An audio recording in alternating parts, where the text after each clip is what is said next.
guys. Alright folks, so this is just a basically an updated video from the one that I done just over a week ago, and basically I was showing you this demand area last week where the institutional buying took place, and that was confirmed. It was confirmed in many different. We knew the institutionals were buying it anyway because it was demands, but it was confirmed today through Citra when they posted the figures telling us that the institutional sentiment was growing. So today we've had parabolic movement up towards the 11,800s, what we were looking for, but we're looking for it to go higher than that, much higher than that. And if you recall in the previous video, I mentioned that there was no supply. We distinguish how resistance from supply. Resistance points are not supply points, and support points are not demand points. They're two different things. Support and resistance and supply and demand are not the same. They're different, completely different things. Okay, so basically there's no supply up here. This was supply. This is where we saw supply coming into the market here, and then the price comes back. It's always the first test you're interested in. You never trade a supply point twice. You never trade a demand point twice. After the first touch, you've got to assume at least 75% of the orders were sitting at those zones have been eaten up.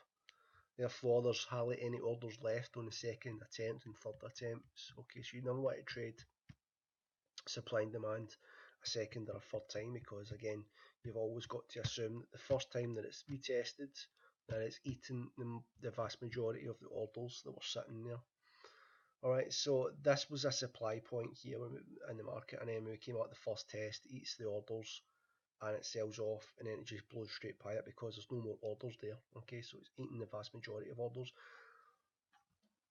Now, as I says in the previous video, these are not supply, these are resistance. So these little single lines that you see here, these single blue lines, 11,917, 12,067, 12,412, they're just resistance points, right? They're just previous swing highs. In the market, that's basically what retail see.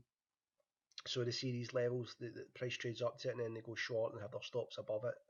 I posted a chart about a month ago, and I had a big yellow zone, a big pink zone, and I says that retail would be getting short with their stops in the yellow zone. The yellow zone was this resistance area, and then the pink zone is where the liquidation for the institutionals.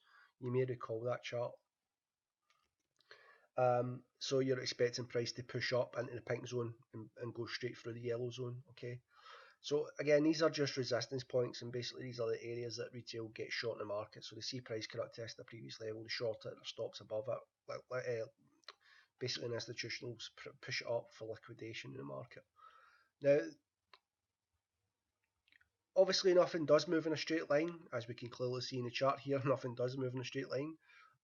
You will get bumps along the way, but remember, this is a weekly chart we're looking at here, so it's longer term stuff, or medium to longer term. It's not something that's going to happen the next day or the previous day after that. Okay, it's going to be a matter of months before it takes full shape and full movement in the market. But what we're looking for eventually is price to react at resistance points to build stops above market. So every time price goes up, test a resistance, cluster of stops go above it from retail, and they go short.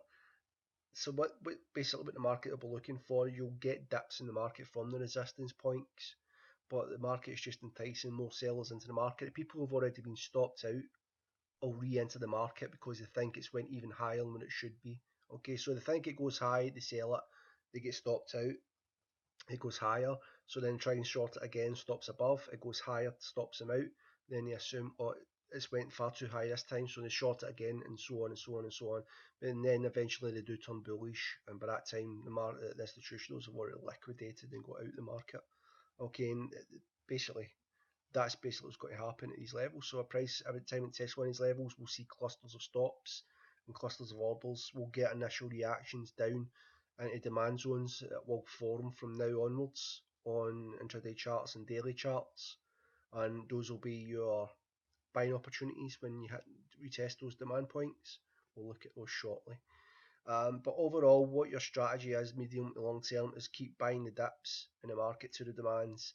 Every time it reacts off these resistance points, and it reacts off it and comes down to demand, you buy it and you keep holding. And what you're eventually looking for is price to clear all of these resistance points here and make a new high around the 12,800 to 13,000. Might even go slightly higher than that, but we're initially looking at 12,800 to 13,000 in the market. So I'll just mark that off. An area that we're actually looking at is, I'm not going to actually draw these bang on because my mouse is not going to let me do that. But you're looking at roughly, give or take, I mean, that area up there is your main target. Okay.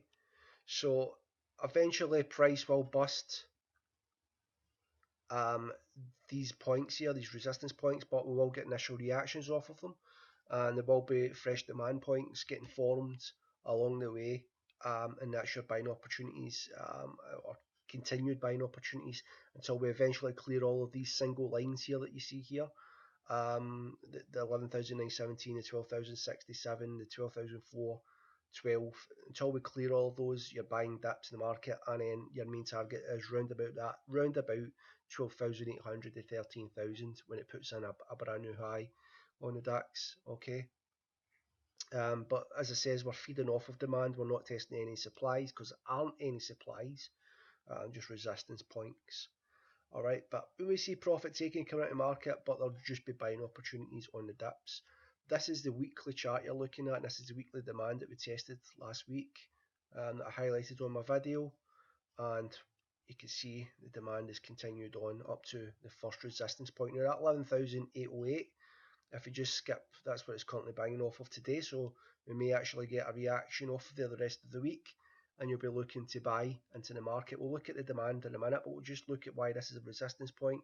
It's not actually bang on that level, but it's just a previous swing high there. Okay, that one's not bang on either. Doesn't really fucking matter, to be honest with you. But that's just a swing high there, and that's basically just where retail will be short in the market. Okay.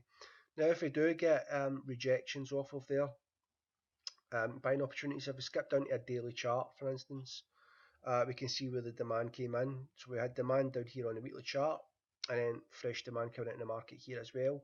Now we skip back up to our weekly chart again. In fact, we'll go all the way up to our monthly chart just to see how that's looking. Yeah, you can see it's more clearer on the monthly chart, where those are just resistance points and not supply. Okay, but if we go back down to our weekly chart, the new demand area will be located around this region here, which I've already tweeted this actually earlier on today. The new demand area is round about the 11,000. I've not actually accurately drawn this, but it's around about 11,500, 580, I think it is.